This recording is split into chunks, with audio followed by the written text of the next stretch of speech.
Hello again everyone, Cat Goblin or Martin here. It's almost Halloween, so I figured out to play and review something for the season, and what better way than to talk about a Scooby Doo game.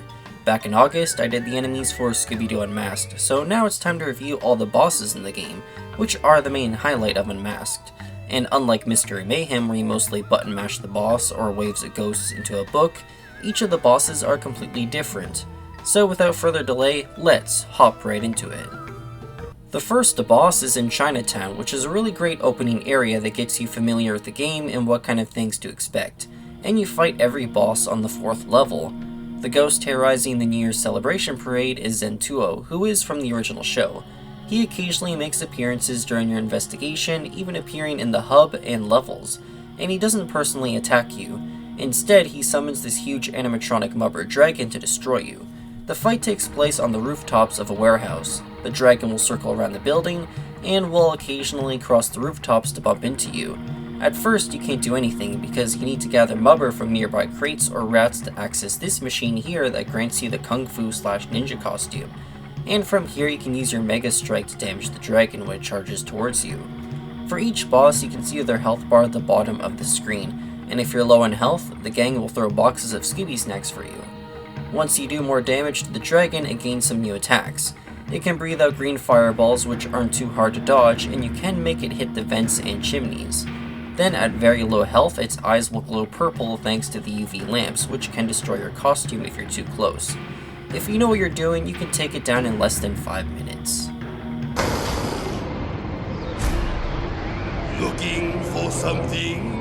I don't believe you had the pleasure of meeting my Oh no! The dragon!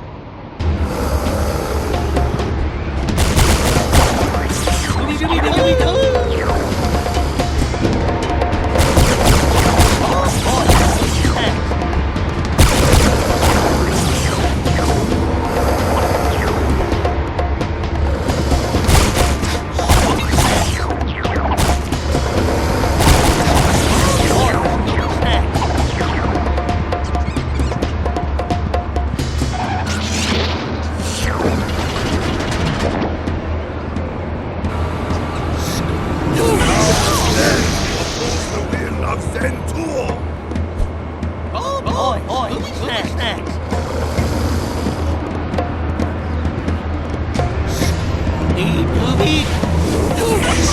And the man!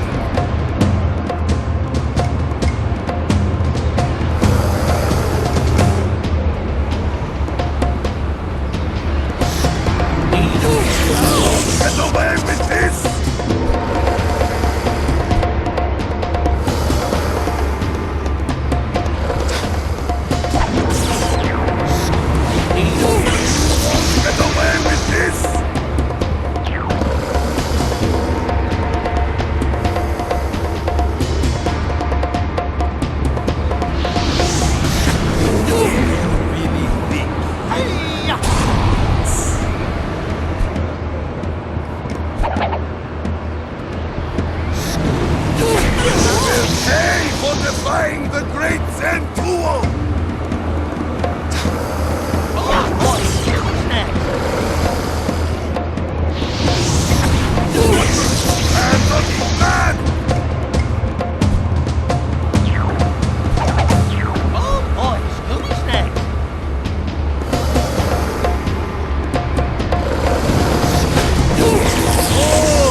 Zen Tuo was revealed to be Maggie Z, the disappearing woman who you first meet in charge of the parade, and tells you to leave all the time.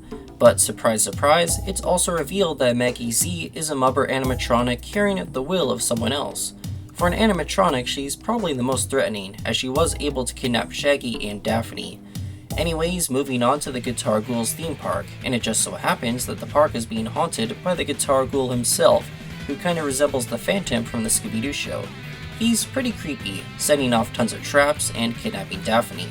You face him in the House of Mirrors, where you'll see him stand in the center up on a podium rocking his guitar, surrounded by some mirrors that act as a shield, and you gotta fling these robo spiders that hang down to break the mirrors for a hit. The Guitar Ghoul does have some cool attacks. He can cause shockwaves you have to jump over, can shoot electricity from his guitar, and when he's low in health, his podium will have an electric beam to zap you. It only takes 3 hits to take this guy down, and after each hit, he brings down more mirrors with the last ones being layered, taking multiple hits to destroy. And if you line up your spider shots, you can defeat him very quickly. It's a really good boss fight, and can I just say that it reminds me a lot of a Sonic Rush boss fight with the layout of the room and the attacks. Welcome! I wrote a little something just for you.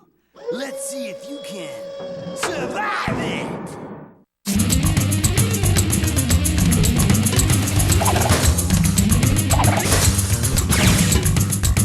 Scooby Doo! Oh boy, Scooby Snap! I won! Oh boy, I won! 2, 3, oh, Scooby Snap!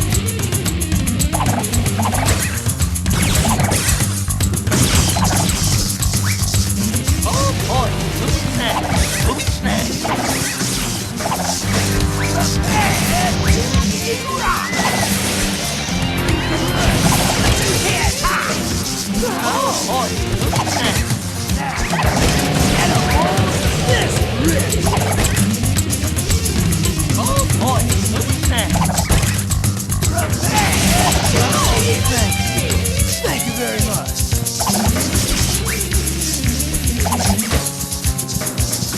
Now, get a hold of this wrist. Escape my wrath.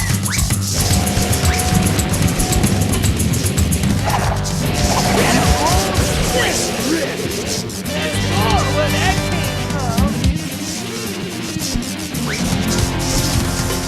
You can run, but you can't hide.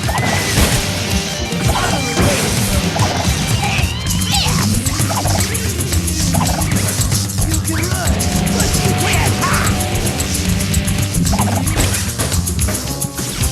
Here comes Klonoa. Did that hurt?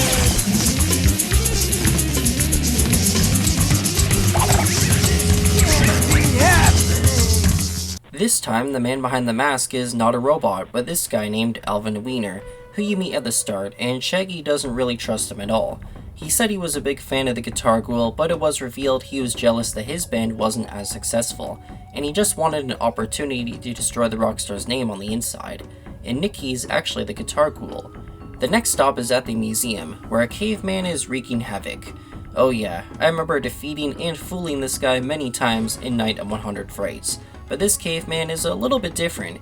He fights you in a UFO in a space observatory, and Scooby can also get inside a UFO. That's right, the caveman is evolving. The fight is pretty much a game of bumper cars. Knock the caveman into an electric barrier to do some damage. There's a few items you can pick up to help you. There's force fields that you and the caveman can use, a laser gun, mines, and deep freeze, which just stuns the caveman for a few seconds. It's a really fun fight and a great change of pace.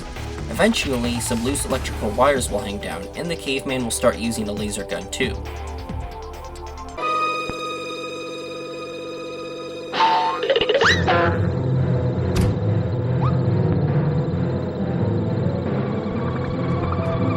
It's a UFO.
After sending the caveman flying, we find out that it was the head security guard Mr. Grimm behind the scenes, and he wanted to make a killing off the petroleum reserves.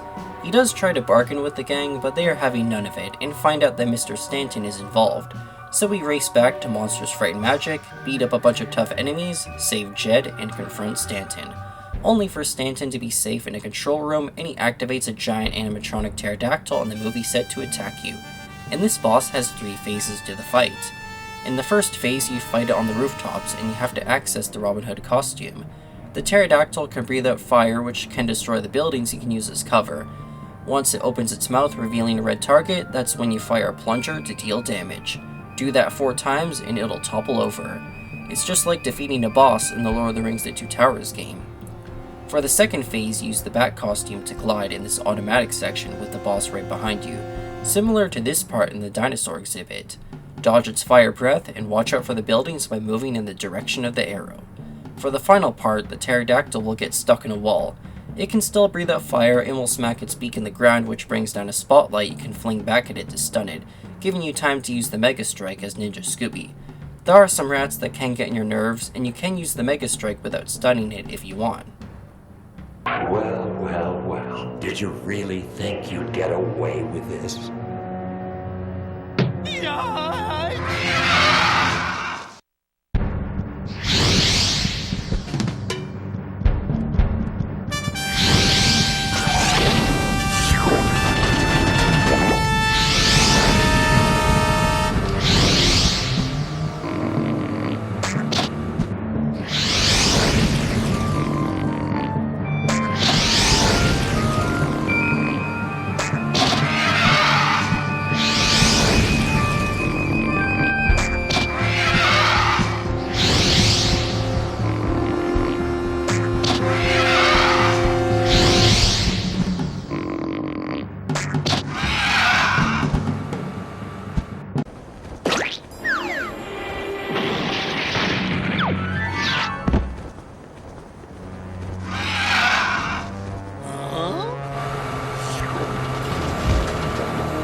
Ow!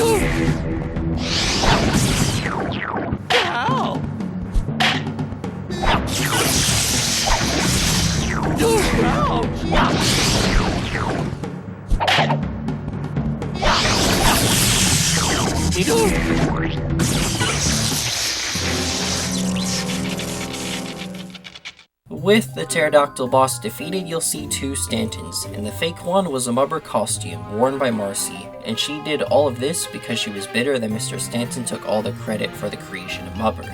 They do end up making amends, which is wholesome, but I still don't get how she kind of gotten away unscathed, considering all the damage she caused in 4 different locations, and working with these 2 nutjobs who also destroyed a lot of stuff for shady business. Still, it is funny how Scooby will always prank Shaggy at the end, just like in Night of 100 Frights. And fun fact, Mr. Stanton is voiced by Adam West. Anyhow, that pretty much wraps up the boss review for Scooby Doo Unmasked, and I've gotta say, each of these bosses are pretty great. They don't really feel the same like in Mystery Mayhem, and there's always something new to keep you engaged. The final boss is a little bit on the easy side though. Then the Guitar Ghoul and Caveman can be beaten very quickly if you know what you're doing, while the Dragon plays out as a bit of a waiting game. I can see why a lot of people like this game a lot and will place it as one of the best Scooby Doo games alongside Night of 100 Frights. Thank you so much for watching, hope you enjoyed it, please like and subscribe, and I will see you all in the next video coming very soon. Over and out.